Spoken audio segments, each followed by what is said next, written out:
every Wednesday morning. K-State Research and Extension, Douglas County. In with us today, members of the 4-H Ambassador Group. We have Sue Ashcraft and Senior Mason Kelso. Good morning to you guys. Good morning, Eric. Thanks for coming in.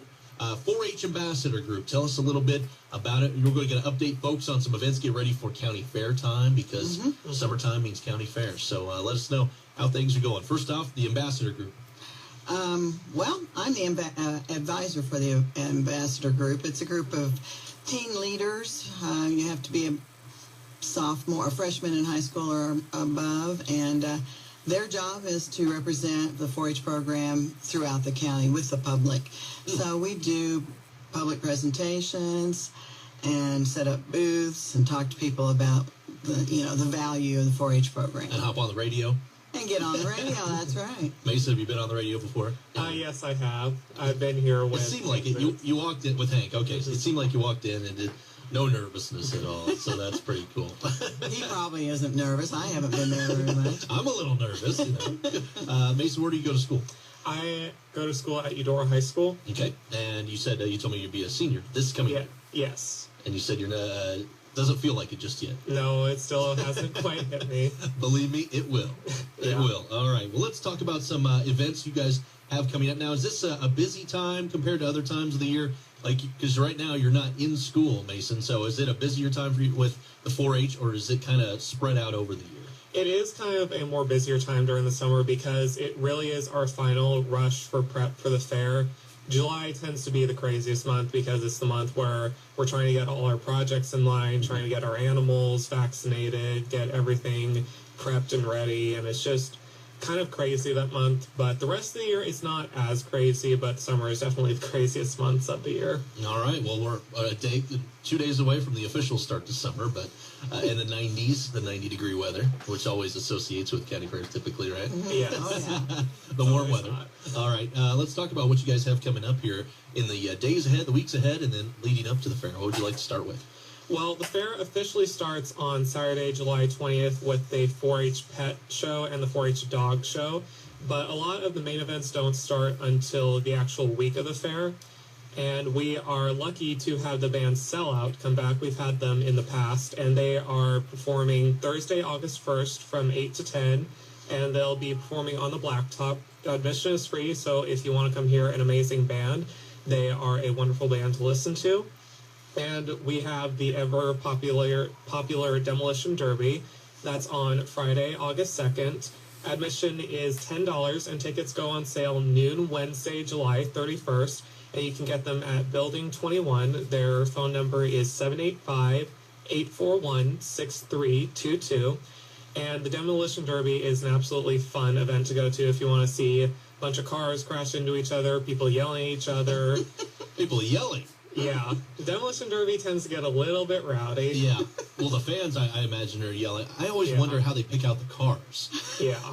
Because, you get your first car in high school, and then that's probably one that could go, after it kapoots, But it's got to run, right? Yeah. You got to get it around the track or the field. A lot of station wagons. wagons show up. A lot of old beat-up junkie cars. And they always spray paint some kind of nickname or saying on the side, right? Yeah. You guys, county fairs are probably notorious for that. They've had them in the past, right? Yes. It's a major fundraiser. Yeah. Okay. We always pull a lot of people into the arena. Now, that's cool. Okay. Now, you mentioned some dates, and we'll give the phone number out at the end, too, in case people need a pencil and paper to get the info. But now, you said it starts July 20th, but then goes for a period of a couple weeks? Yes. Because you mentioned August, the month of August for some of the events, too. Yeah, the official start date is July 20th, and that's just kind of the pre-shows. You have the Pet and Dog show, and then the 22nd you have the Fashion Review. And the main events start on July 29th. That's the Monday, and that's when all of the projects go in and all the events start to come together.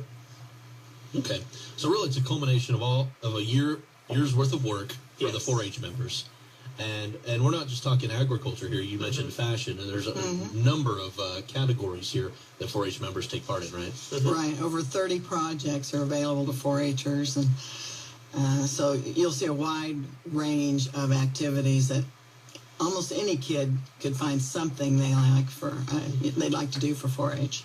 We like to follow the motto that 4-H isn't just cows, sows, and plows anymore. There's a lot of people in our county who actually do not live rurally. There's a lot of city kids who are involved with 4-H, and they can do projects like cooking, clothing, photography, plant science, and a whole bunch of other projects. Now, how did you get involved, Mason? Tell us your story, when you started, at what age, and how did you get interested? Well, I started at the age of 7. That's the earliest age you can join 4-H. And I actually started because my mother was involved with Douglas County 4-H when she was a child. She was a member of the Meadowlark 4-H Club, but then she transferred to the Eudora 4-H Club, which I am now a 12-year member of. And that's kind of my 4-H story. That's how I got started. My first year, it's kind of like every other thing. Your parents kind of have to force you to do it your first year. But after that, I really grew to love. They guide you along. Yeah. They guide you along. I really have enjoyed the time I spent 4-H. I've learned so many new life skills that I've used in everyday life, from public speaking to record keeping. And it really has helped me along my life's journey. I can tell with the public speaking already. I mean, it's amazing. I was so nervous at that age, just to get anywhere near a group of people. But so what are your specialties now in terms of projects, and what are you gearing up for most here in the county fair time? The thing I'm gearing up for most is the fashion review and the pet show. Those are two of the projects I generally focus a lot of my time and energy into, and also the cattle show, which is in the middle of the fair week. Those are kind of the projects I spend most of my time on at the fair. Meaning you have a cow that you are bringing up or maintaining, I guess you could say? Yes, I have one market steer that I'm bringing, and then a cow-calf pair, and the calves are a set of twins. Okay. Ooh. Okay. So does that count as one entry? Probably. No, Yeah. it does. Mm-hmm. Okay, I did not know that. Okay, so that's what you'll be competing in this summer. Now, you mentioned the other category. What are some of the other categories? Well, I think Mason ought to tell you about his journey through performing arts, because he's really good at that. And are you in the Performing Arts Project? Yes, I am in the Performing Arts Project. I actually did not find out about the Performing Arts Project until a few years ago. I did not know it was a project. But I've been involved with performing arts since the age of 4, when I started piano, and then later on learning the clarinet and singing in choirs, singing opera, musicals. And I have been a major part of the performing arts world for a long time, and I love performing arts. Wow. So playing the music, singing the music, wide range there. That's cool. Now, this is on the county level, and then do you guys work with the state 4-H and the national 4-H? And it probably allows you to travel a little bit. Yeah. I know 4-H was big in western Kansas, where I'm from, where I was recently, and they got to come back here. I think you guys, as a state, come in Manhattan, right? Conversion Manhattan, or does it change every year? For a lot of things, yeah. Yeah, for a lot of things, except for the state fair, but that's in Hutchinson. State fairs in Hutch, yeah. And then the county fairs, which are typically in the summertime, I think, for the most part. State fair usually is in, September? Yeah, it's later on. And the live music thing, I've noticed at the state fair, but now at the county fair level, it sounds like live music's becoming a big part of the fair. Yeah, Sellout. It is here. We've had Sellout for a few years, and they've been extremely popular in the past years. We probably ought to mention these other bands. Yeah. Well, the other bands we have coming are Legacy on Tuesday, July 30th, The Secrets on Wednesday, July 31st, and then Arnie Johnson and the Midnight Special on Saturday, August 3rd. Okay. Now, and we have the phone number for people who want to get information. Is there a schedule online that kind of runs down the county fair activities? Because I imagine for some people they can come at certain times of the week, or maybe a different part of the fair, so they probably need maybe access to a schedule. Do you have that ready to go yet? There is a website. It's www.dgcountyfair.com. dgcountyfair.com. That's easy to remember. dgcountyfair.com. It's a .com, and that will have the schedule for the upcoming state fair. We're speaking with Mason Kelso, a senior at Eudora High School. Yes. And a member of 4-H and the Ambassador Group, doing some ambassador work today on the airwaves. Sue Ashcraft, the advisor for the 4-H ambassadors here, as we talk to K-State Research and Extension Douglas County every Wednesday. County fair time, they're getting ready for other events leading up to that, though. Is that kind of what your focus is right now? We're a month away. Are you prepping for that, or you got other things you need to tend to? I'll take this one. Well, next week is the county camp, which is called Fantastic Four Camp. So there will be a lot of campers going out to Rock Springs Ranch next week. Okay. And right now, a conference is going on, which is a camp for older 4-Hers, I think. I've never participated in that.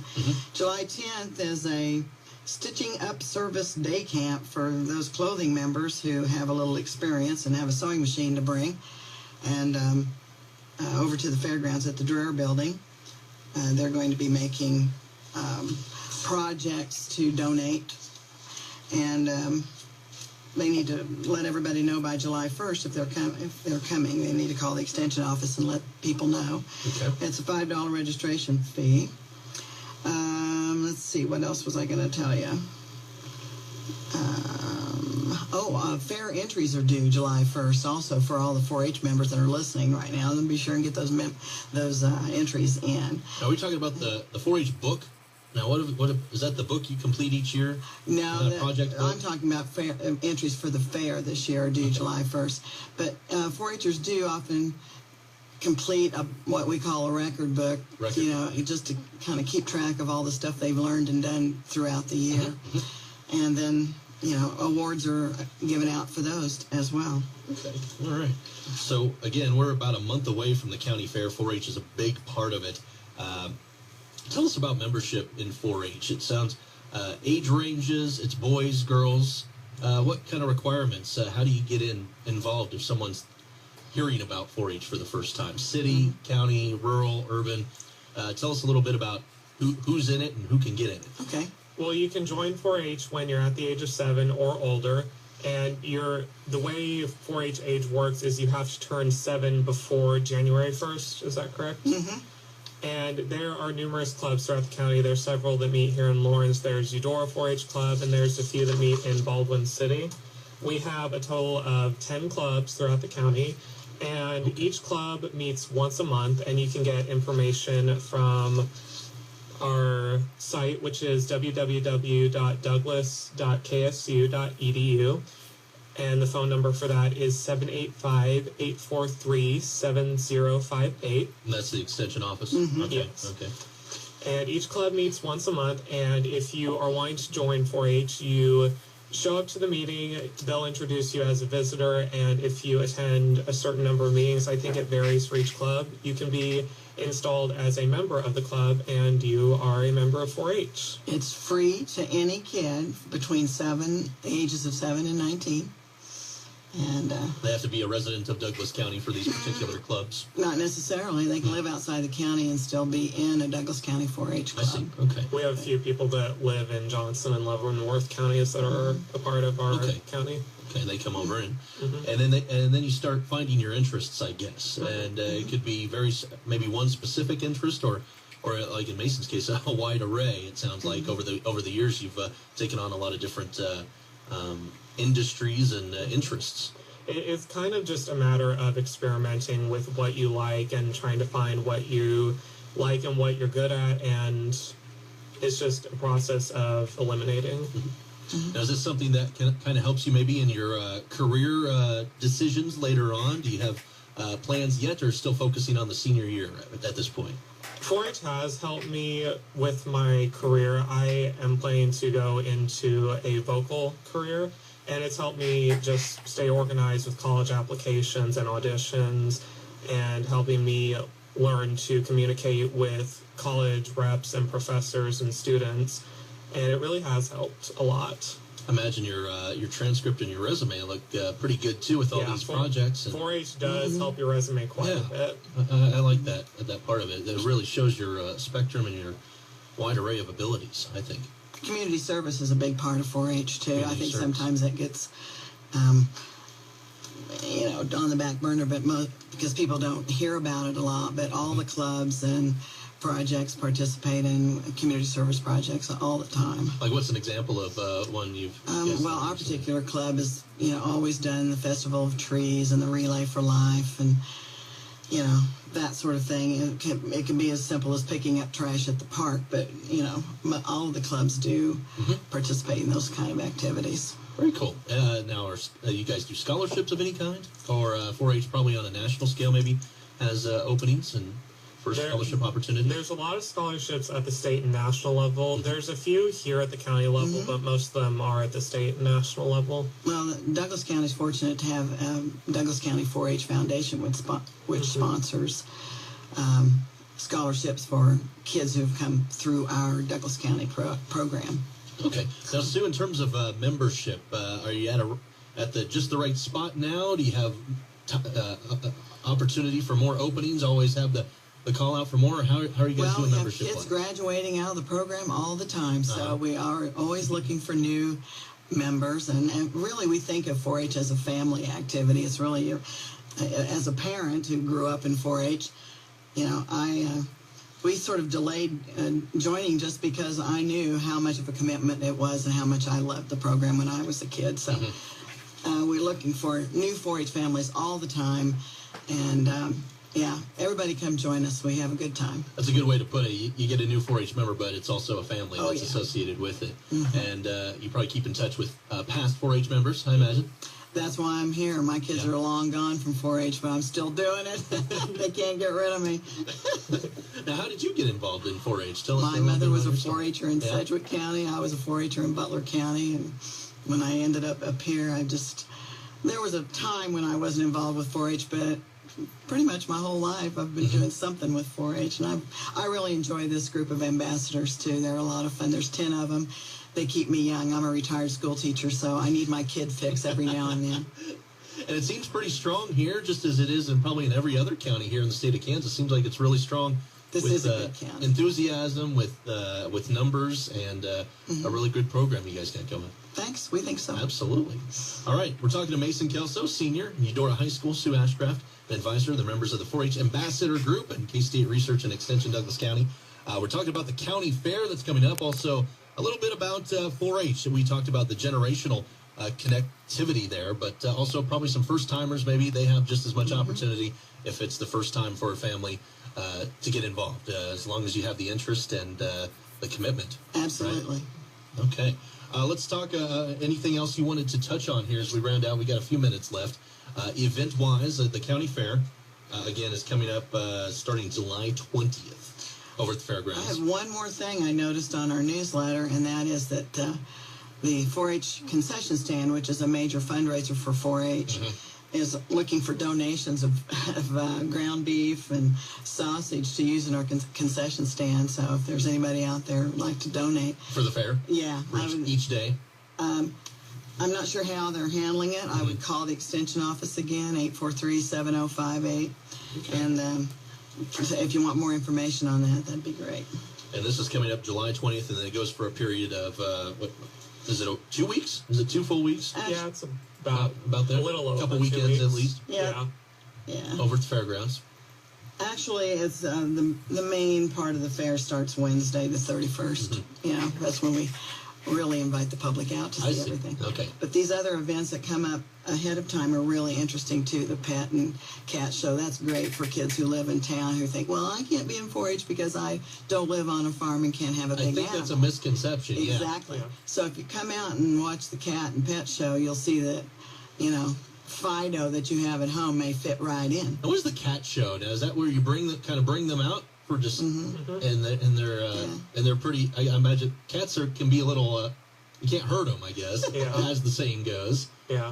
But you have some nice docile cats that will walk the walk, huh? You're a cat person. Yeah. The cat show isn't like a normal show where you kind of show your animal off. It's more of a knowledge-based product, and a little bit of it is how your cat interacts with the judge, but mostly it's what you know about your cat, the care of your cat, and a lot of other things about the project. Okay. Yeah, you don't have to have an expensive. Yeah, you don't have to. I mean, the cat I used for show, I adopted him at a shelter, and he's just a mutt. He's not a purebred. Yeah, the dog show is that same day. Okay. So that's fun too. And what day is that again? Because I think people will get a kick out of that. Saturday, July 20th. That's Saturday, July 20th, over at the fairgrounds. Yeah, Right. pet shows and cat shows in the morning, and the dog shows in the afternoon. Okay. All right. So you guys are just getting that last month of preparations down. You're hoping for the weather to be good. Oh, yeah. Yes. Have you had past rain or heat, or what's the weather memories for you? Most of it has been hot. I remember one of the first fairs I did, I think it was 2004, the weather was nice, but other than that, it's usually 105 degrees every day, like 85% humidity. That just goes with the territory. You know how to keep cool. We have air-conditioned buildings. Plenty of water out there, plenty of indoor areas. Yeah. So this will be a combo indoor-outdoor Yeah. with the fair. Yeah, and the ambassadors will have a booth. Come see us. We'll have some activities to do and other information about 4-H. So when you're out at the fair, look for our table. We'll be there. Sounds good. The 4-H Ambassador Group. Guys, anything else before we let you go? I don't think so. All right. Well, really appreciate you stopping in. Mason Kelso, senior at Eudora High School, about to be, and Sue Ashcraft, an advisor, 4-H ambassadors with K-State Research and Extension. It'll be here before you know it, the Douglas County Fair, starting July 20th. Thanks, guys. Thanks, Eric. All right, we're back in a moment here on KLWN. It's radio you can depend on. Alley's